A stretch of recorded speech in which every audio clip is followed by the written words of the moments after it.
Hey everyone, welcome back to some new malicious compliance stories. The first story is called Every Last Cent. This happened 10 years ago when I was studying abroad in Spain. I'd rented a 4-bedroom apartment and then advertised the other rooms trying to find nice flatmates. The first 2 were great, but I was struggling to find a 4th one.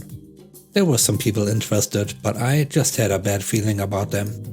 In the end, I decided to accept this Russian girl against my better judgment. She was trouble from the beginning. Always in a bad mood, always acting as if the world owed her something. She said many times that she hated Spain, and I'm thinking, why are you here then? She always seemed paranoid that she was being cheated by everyone. For example, she found out that I didn't pay the same amount as the other 3. Obviously I paid less. I was the one who found the flat. It was my name on the contract and all bills, and I was liable for all damages. And they weren't my friends, I didn't have a contract with them, it was all casual. She told me it was illegal to sublet and that if I didn't start paying the same, she'd call the police. I told her it was only illegal if the owner of the property wasn't aware of it. She actually found the number of the owner and called him to complain about me. Luckily, he's a cool guy and told her, I have my contract with him, whatever you agreed with him is your problem. I only know this because he called me saying that girl is trouble. Anyway, this long year comes to an end and we all need to go back to our countries. Before that, we need to calculate our final expenses. The way it works in Spain is that they only check your gas and water twice a year, I think. In the meantime, you pay an estimate. When they check, they adjust and you either pay more or receive money back. To simplify the calculations, I had been the one paying all the bills every month. Then, once they checked the gas and water and we had the correct number, I'd be able to calculate exactly how much they owed me. Trying to avoid any complaints from the Russian girl, who I was sure would think I was cheating her somehow, I made the clearest table possible. Every bill was attached to it. The final thing you need to know for this to make sense is that halfway through the year, a friend of mine found himself with nowhere to live. I had an extra mattress, so I told him he could stay with me until he found a new place. He only stayed for 3 weeks in my room, but he is the tidiest person I know.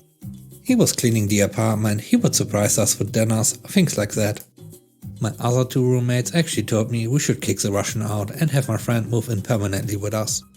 Eventually he found a new place and left us.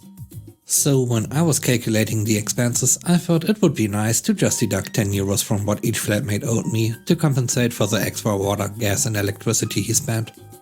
It was way too generous, there's no way his presence added 30 euros to our bills, but I did it anyway.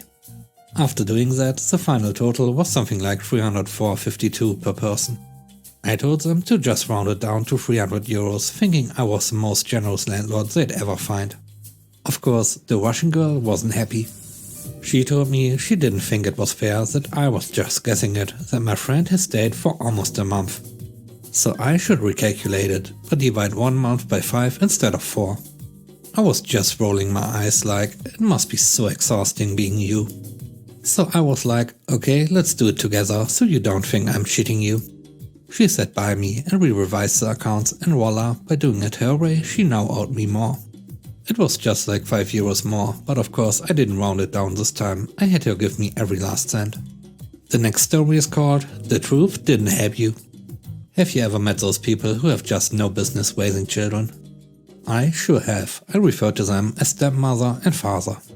To give you an idea, my stepmom loves power and is skilled in the art of physical and emotional abuse. My father has never protected another soul in his life. Now, my 2 siblings and I are adults now and have gone our various ways, each choosing a different level of contact with our father and no contact with stepmom. We all were content with this and figured that all would be good now that no minors remain in their care. But we were wrong. I'm minding my own business and receive an email from father. You see, they decided that they didn't like the empty nest and lack of control of another human, and father liked the idea of some extra money. So they were applying to become foster parents. Of course, he worded this very differently. Now, to become foster parents, the state social worker would be sending out a questionnaire to us. Well, 2 out of the 3 kids, they didn't even bother with the oldest. So he let me know that I'll be receiving an email from a social worker and he requested that I complete this questionnaire and send it in.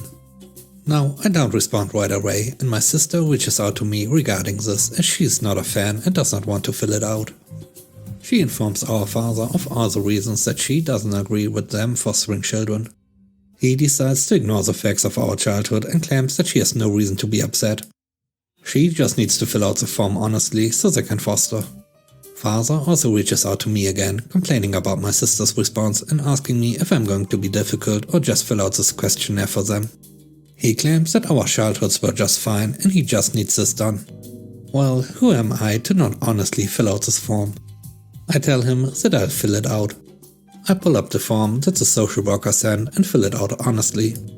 I detail specific events that occurred that clearly illustrate why they shouldn't be in charge of children. My sister also chooses to follow his request and respond honestly to the social worker. He doesn't get to directly see the form, but he's happy that I choose to fill it out. Father and stepmother are confident that they are going to become foster parents. Father is seeing the dollars and stepmother is ready to have some power. Except the social worker calls them in for a meeting. She brings up the various issues and situations that were listed in the forms we filled out. Father and stepmother are quite shocked and they don't have any good responses. The state decided that they would not make good foster parents and the application is denied. And you better believe that father was quite upset and asking us what did we say, why would we mess this up for them, so on and so forth. You asked me to fill out the form honestly and I did just that. Just the truth did not help your case one bit. The third story is called You Can Even Take Us to Court. This incident took place in India in the early 90s. The school where my sister and I had studied was in my hometown. We knew almost all the teachers since they were practically our neighbors.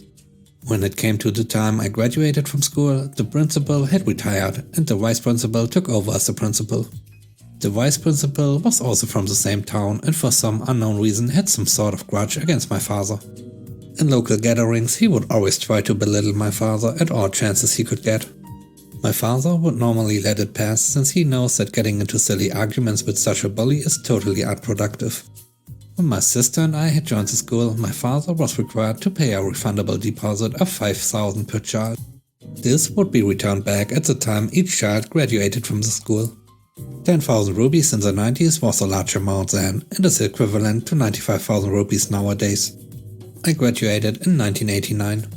When my father inquired about the refund, the VP had informed him that since my sister would be graduating in 1 year's time, both the deposits would be returned together.